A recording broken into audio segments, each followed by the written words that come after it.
Moments ago, we told you about the manhunt for the gunman who killed 7-year-old Jazmine Barnes in a drive-by shooting near Houston on Sunday. Right now, police are saying the attack was unprovoked. And joining me now on the phone is LaPorsha Washington, Jazmine's mother. Mrs. Washington, I'm so sorry for your loss, first of all.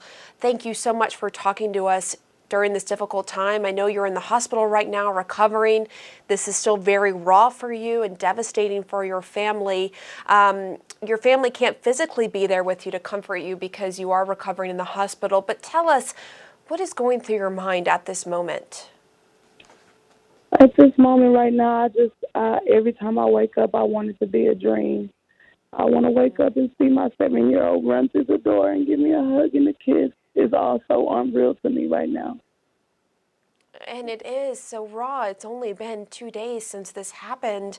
And we're looking at precious Jazmine, the 7-year-old little girl, right now on screen, these pictures. Take us through, LaPorsha, the moment when you first heard the gunshots.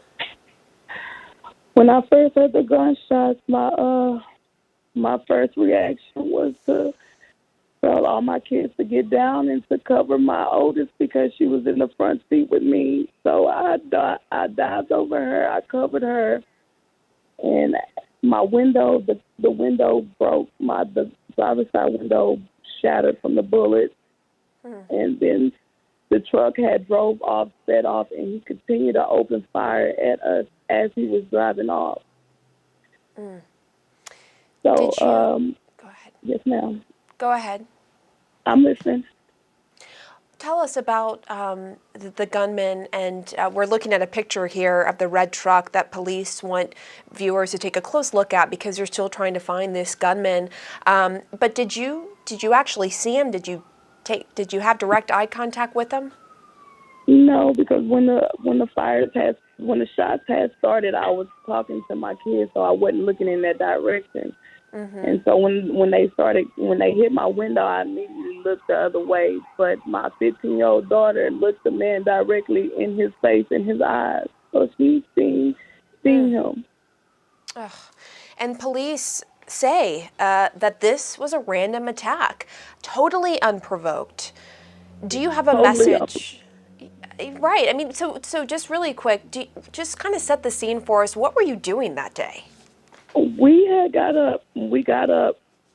My mother was down from the country, and she's an early bird, so she wakes us up about 4 or 5 o'clock in the morning so we can get breakfast started and everything like that. And it was Sunday, so we get Sunday dinner started and everything.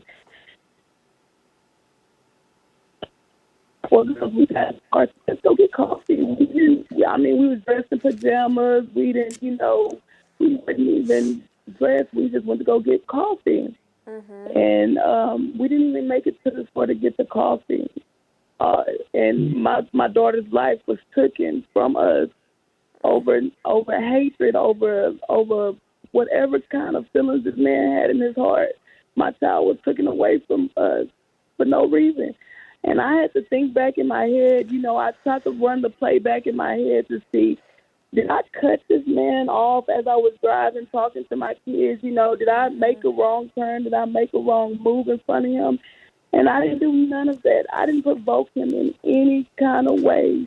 He took my child's life for no reason. LaPorsha, there is nothing you could have done to justify what this gunman did. What is your message to the man?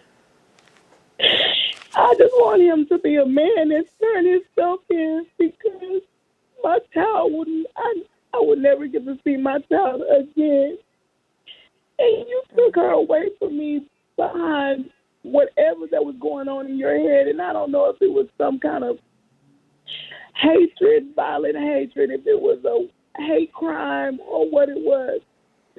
But you could plainly see through my windows. I have no tint on my windows or anything. So you see that it was a mother, a black mother, with 4 beautiful children, girls in this car. You see straight through this car. So with no reason, even if something did happen, when you fired that first shot and you seen my kids in that car, you should have stopped. You should have stopped. You took my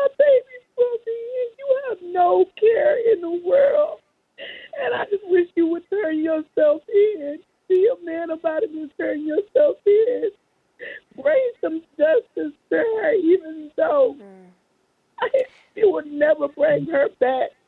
It would never bring her back. Bring just a piece of her family. I get up and I go outside of this hospital. I fear for my life because I don't know if he's gonna come back for me and my kids. I cannot imagine, LaPorsha. And listen, if you need to take a moment, please do. We all feel so much for you and what you're going through. And it is important that you're speaking out because we need to, the police are looking for this gunman. He is still on the run, as you pointed out. And you said your daughter did see him. Can she describe the gunman? What did he look like so people can help in this manhunt? You want to talk to her? I'm sorry? Do you want to talk to her? That's okay. No, it's okay. But can you tell us? Yes, my daughter said that the man had blue. He was a white male. He had blue eyes. And what color was his hoodie? And his hoodie was black. It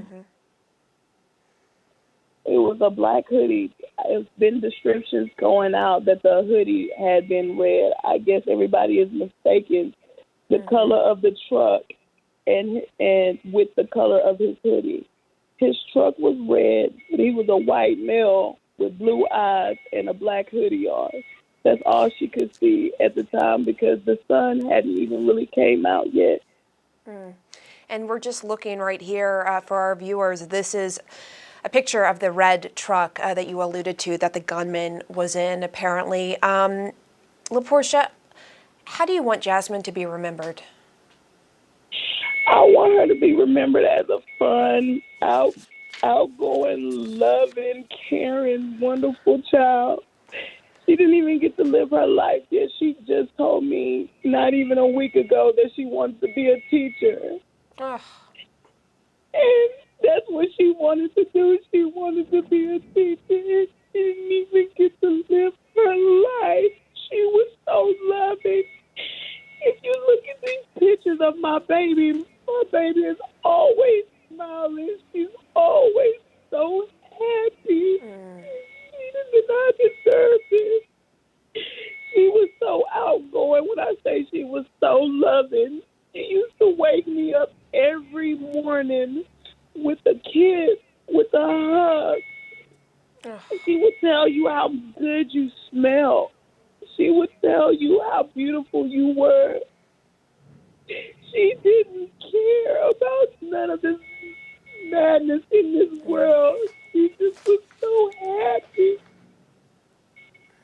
And we are looking at pictures of her. She really does have $1 million smile and just so much innocence. And it's senseless what has happened to your little girl. We are just thinking about you, praying for you and your family and your other children who had to witness this horrific act of violence. LaPorsha Washington, thank you so much for coming on, sharing what happened and talking about your little girl, Jazmine.